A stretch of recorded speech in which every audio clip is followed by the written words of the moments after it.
Hello, and welcome to day 10 of the 30-day challenge of working through depression. We can't avoid it, right? We can't deny it. It is what it is. We're accepting where we're at. We may not be able to go around it, but we can go through it and we can keep on living and thriving and moving forward, right? So today is day 10, and I do have a challenge for the day. First, I always like to recap on doing the basics, right? Accepting where we're at, being kind to ourselves, getting enough sleep, brushing our teeth. In fact, I just drank like 2 cups of coffee and I noticed my teeth still look fairly white. So I think the consistency of brushing my teeth is paying off. But anywho, I just got back from a new workout class that I joined because the other boxing class I was doing, it's kind of fizzling out. Plus, the weird thing is with the boxing, my right leg has been super tight in my lower back area. I think it's from doing the right cross. And anywho, so I did a new fitness class today. I always go for 2 classes a week. Just enough to get me out of the house, moving, challenged, around other people. So, gosh, even as I'm holding up this phone, like my bicep is twitching a bit. It was a hard class. It's called an E-pump class. So, not sure if anyone's familiar with that. But yeah, in the morning when I have my workout classes, I don't drink any coffee. I drink water. I get my protein shake, hit it up, run some errands in town if I'm, needing anything, come back, make some protein, like usually egg sandwich or, a hamburger or chicken breast. And then the highlight is pouring myself that first cup of coffee. But you already heard me say that I've already had 2. So this will technically be my 3rd, but it's Gevalia coffee, which is my favorite because it's so smooth and it just tastes so good. Just a light flavor, lovely, lovely taste. So anywho, day 10, right? So I got 8.5 hours of sleep last night, and oh my gosh, if I seem extra chipper today is because I feel fantastic. Like, I feel really good getting 8.5 hours of sleep, because I think I have a dopamine addiction, where you're scrolling on social media or you're watching TV or you're reading a book on Kindle. And I made my mind, I'm like, it was before 10 o'clock. And I made myself, I'm like, you know what? No, you're going to put your phone down. You're going to turn off all the lights and you're going to go to sleep. And sure enough, oh my goodness, it's like heaven. I just highly recommend it.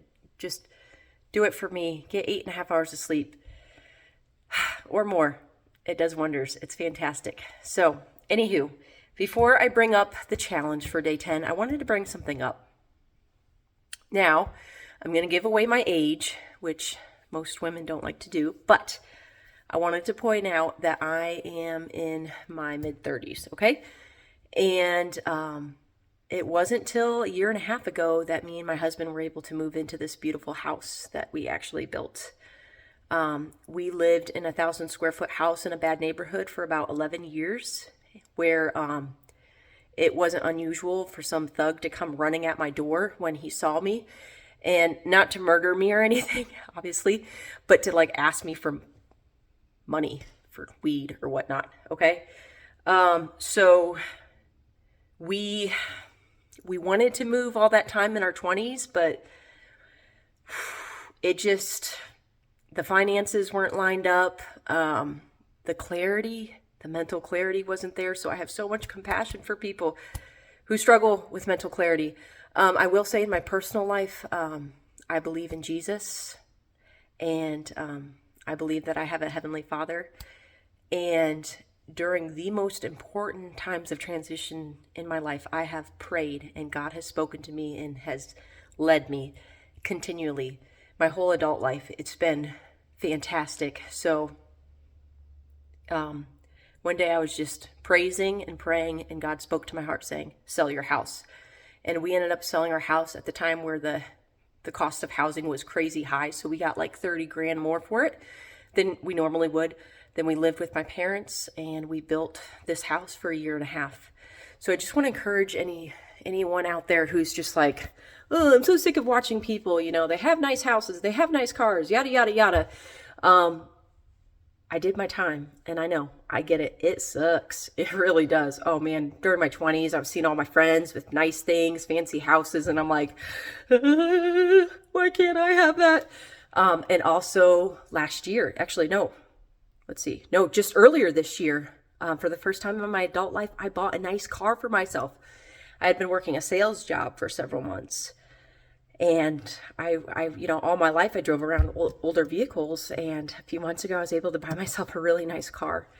And I'm just grateful. But I just want to encourage anyone out there, it takes time, it takes patience. And if you want me to do a series on finances, I would love to do that. Maybe I will do that. Something to keep in mind. But I just want you to be patient, okay? Just be patient with where you're at. Because trust me, it did not happen for me overnight. It was years of praying and crying and whining and coveting everyone else's nice stuff, to be honest. So we're on day 10. And so the challenge today, I want you to pick up that creative project that you started. I started writing a book about 3 months ago when I transitioned out of my sales job. I was making good money, okay? I was making good money with my sales job, but it was just all consuming, and I couldn't handle disappointing people. I couldn't handle the stress. I couldn't handle, because you need thick skin for various reasons. And I just couldn't handle it. So I'm in a different season of life, and I'm okay with that. It's like the money was flowing and now the money's not flowing. My husband still works, but anywho, which I'm very grateful for. And you should be grateful too if you have a spouse that works full time, day in and day out. I appreciate him. So creative project. Okay, so I started writing a book 3 months ago, and I blew myself away with how good it is. I'm like, holy crap, I didn't know I could do this. But I'm also hitting the point in my book where it's like, okay, I'm now in the middle of the marathon. It's like, okay, I got to keep coming up with ideas. I got to keep coming up with character development. So I've slowed down quite a bit, but I'm going to pick that up today, since I have a couple hours before I have to leave. So that's fun. So if you're a painter, or maybe you make soap, I have a friend that makes homemade soap. If you're interested, I can give you her website. It's fantastic. So if you make soap, if you like to work with clay, if you're an artist, paint, drawing, a craftsman, you like to build things, you like to build shelves, you like to organize, write, crochet, knit, sew, any of that, garden. I love gardening. What else is there? I'm sure there's more creative things I just can't think of in the moment because I'm about out of time. I'm trying to keep this under 8 minutes. Whatever it is, the challenge is to keep going on a creative project, okay?